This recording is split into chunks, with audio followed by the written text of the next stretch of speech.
पतन देख कर मेरा वतन रो रहा है।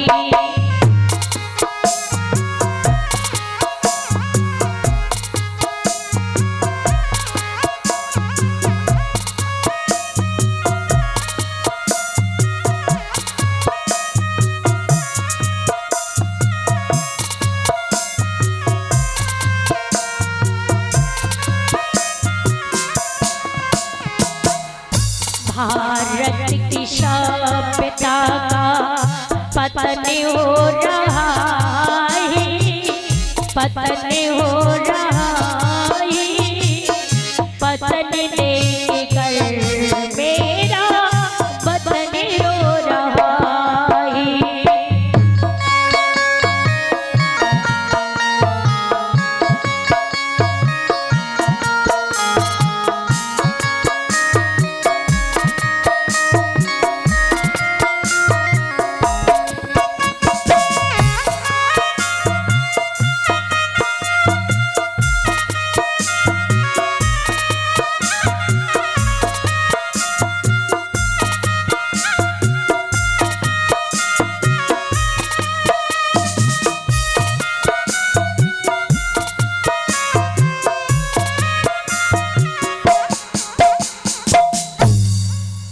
भारत की सभ्यता का पतन होते होते यहाँ तक समय आ गया। कहा गया कि जितने भी दुर्गुण होते वो सब शराब से उत्पन्न होते। आप कितने भी अच्छे हो, एक पौआ अंदर गया आपको बिल्कुल बदल दिया।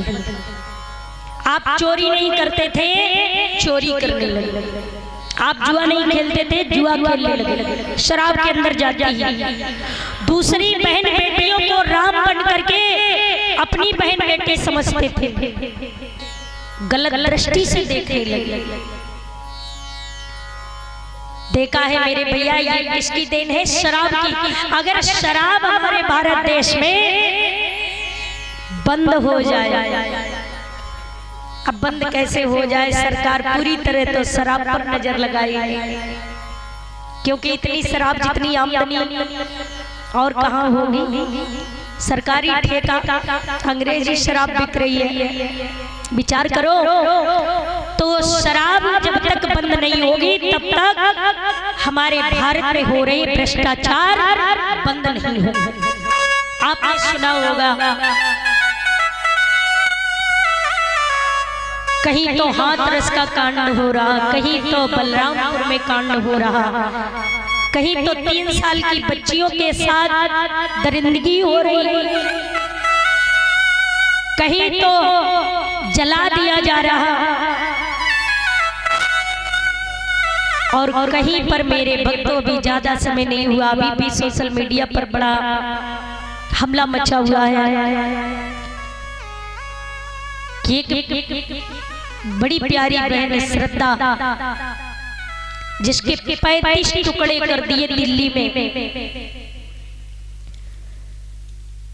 और उस पापी का, उस दुष्ट का नाम है अवतार। मुस्लिम धर्म का था और हिंदू धर्म की बेटी के संग में इतनी दरिंदगी की, जिसको 35 टुकड़े करके फ्रिज के अंदर कई दिनों तक रखा, सर अलग पैर अलग, और उसके साथ में ऐसा हुआ। और फिर भी नेता लोग शांत बैठे हैं, उस पर कोई एक्शन नहीं लेते हैं, ज्यादा सोचते नहीं है, क्योंकि हमारी कुर्सी का सवाल है, गद्दी का सवाल। कुर्सी नहीं छोड़ना चाहते, आवाज नहीं उठाते, उसके विषय में किसी भी प्रकार का विचार नहीं करते हैं। क्यों? वो केवल जिस बेटे के, जिसकी बेटी के संग में ये गलत हुआ, केवल उसकी बेटी नहीं थी, हमारी समाज की बेटी थी, हमारे हिंदू धर्म की बेटी थी, तो हमारे भारत की बेटी हुई, और हम सबकी बहन बेटी हुई। तो हर किसी को न्याय दिलाने के लिए मेरे भक्तों अधिकार बनता है। ऐसे पापियों को तो 1 मिनट की सांस लेने का भी अवसर ना दिया जाए। कहा गया कि आज भी दुनिया में बड़ा धोखे हो रहे हैं। बेचारी श्रद्धा ने प्रेम किया, अपनी माँ को पिता को छोड़ करके उसके साथ आई और माँ बाप को छोड़ करके आई। माँ ने अपनी बेटी के बीरे में प्राण त्याग दिए, वो दुनिया छोड़ गई। बेटी को बहुत रोका, लेकिन उसको इतना विश्वास हो गया उस दुष्ट पर, इतना प्रेम हो गया। कई बार अत्याचार किया लेकिन अब नहीं, अब संभलता। लेकिन मेरे भक्तों, अंत में ये नतीजा, ये इंजाम हुआ कि उसके 35 खंड कर दिए, टुकड़े कर दिए।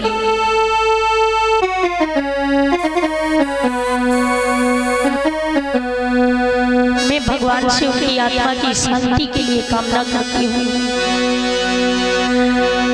जिसके अरमानों पर इतनी आग लगी हो, जिसके शक में ऐसा किया गया हो, उसके लिए मैं प्रार्थना करती हूँ परमात्मा से कि एक के बाद एक हमारे दुनिया में जो ये कांड आते रहते हैं, जिनको सोच के सुन करके दिल दहल जा रहा है, आंखों में अश्रु आती है, कि उसके अरमानों में कैसी आग लगाई गई कि दिल की अरमान खून की शर्य बही गई।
निवेदन करना चाहूंगी दुनिया की जितनी भी बहनें कि ऐसे पापियों का, ऐसे दुष्टों का कभी साथ मत देना। मौत भी याद बन कर रहेगी,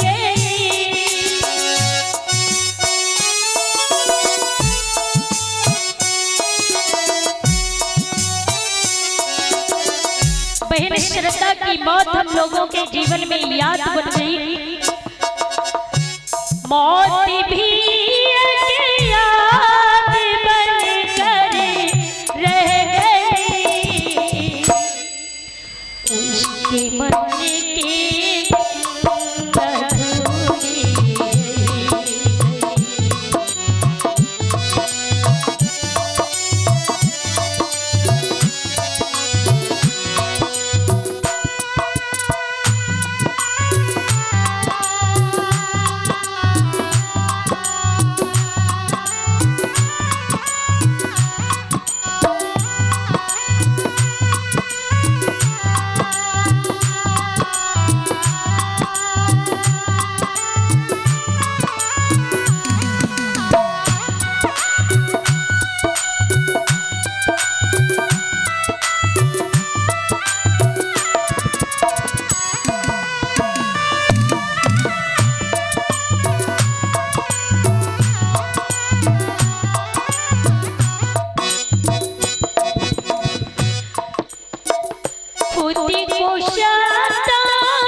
के अरमां को नहीं चली गई।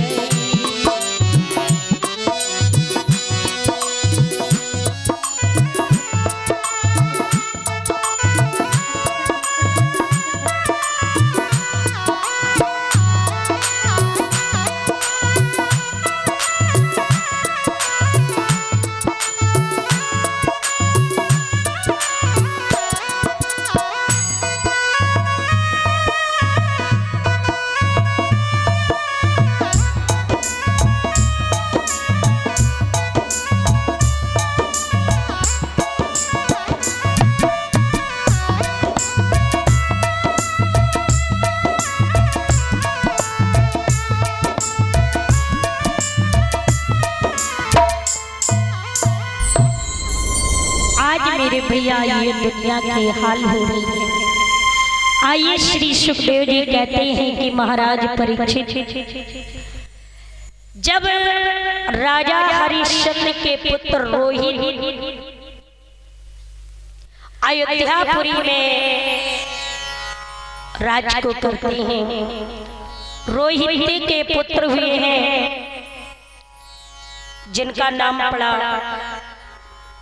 हरित। हरित के पुत्र हुए चंप, चंप के सुदेव, सुदेव के विजय, विजय के भरुक, भरुक के ब्रक, ब्रक के बाहु, बाहु के पुत्र हुए राजा शगर। ये राजा शगर जी जो थे उनके कहा गया कि 60,000 पुत्र थे। अब सोचिए 60,000 जिनके पुत्र होंगे तो कौटानी कोटि सेना कितनी होगी? कौटानी कोटि सेना थी। एक बार अश्वमेध यज्ञ किया, दिग्विजयी घोड़ा छोड़ा, सारे बलवानों को जीत ली। तो देवराज इंद्र ने देखा कि अब तो हमारे इंद्रासन पर चढ़ाई होगी, तो चोरी से घोड़ा चुराया, कपिल मुनि के आश्रम में बांध दिया। कपिल मुनि के आश्रम में बांध दिया। उन्होंने अयोध्या के राजा शगर के पुत्रों ने सब जगह ढूंढा लेकिन घोड़ा को नहीं पाया। अंत में पृथ्वी को पलटने लगे तो अंत में देखा कपिल मुनि का आश्रम, और कपिल मुनि के आश्रम पर घोड़ा को पाया। तो घोड़ा को देख करके महात्मा की दाढ़ी पकड़ी और जोर से खींची। किसी ने चोर कहा, किसी ने लात मारी, किसी ने घूसा मारा, किसी ने दुर्वचन कहा। सच्चे से मान नहीं सह सकते। आंखें खोली तो 60,000 भस्म। कपिल मुनि महात्मा नहीं थे, भगवान का अवतार था। 60,000 राजकुमार भस्म हो गए। अब राजा शगर कितने दुखी हुए, एक बेटा मर जाए तो क्या दशा होती है, और जिसके 60,000 पुत्र मर गए हो उनका क्या हाल होगा। उनकी एक पत्नी थी केशनी, केशनी के द्वारा एक पुत्र हुआ जिसका नाम असमंजस पड़ा। असमंजस के पुत्र हुए अंशुमान, अंशुमान के दिलीप, दिलीप के पुत्र हुए हैं जिनका नाम भागीरथ पड़ा। देखा गया दिलीप के पुत्र जो ये भागीरथ हुए सूरकुल में, उन्हें पता पड़ा कि मेरे परवाजा मरघट पर कपिल मुनि महात्मा ने भस्म कर दिए। वशिष्ठ मुनि ने बताया कि गंगा की पावन धारा से इनका तरुण हो सकता है, ये तृप्त हो सकते हैं। भागीरथ ने उसी समय जंगल में 12 बरस तपस्या करी, विष्णु जी को प्रकट किया, विष्णु जी को लेकर के ब्रह्मलोक पहुंचे। ब्रह्मलोक में पहुंच करके ब्रह्मा ने गंगा जी को बुलाया और गंगा बेटी से कहा कि तुम मृत्यु लोक में जाओ और जा करके ये भागीरथ के बुजुर्गों का, पुरखों का कल्याण करो। गंगा जी कहने लगी कि मैं मृत्यु लोक में नहीं जाऊंगी पिताजी। क्यों?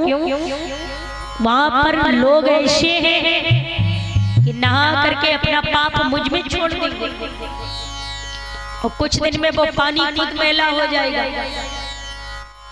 मेरा क्या होगा?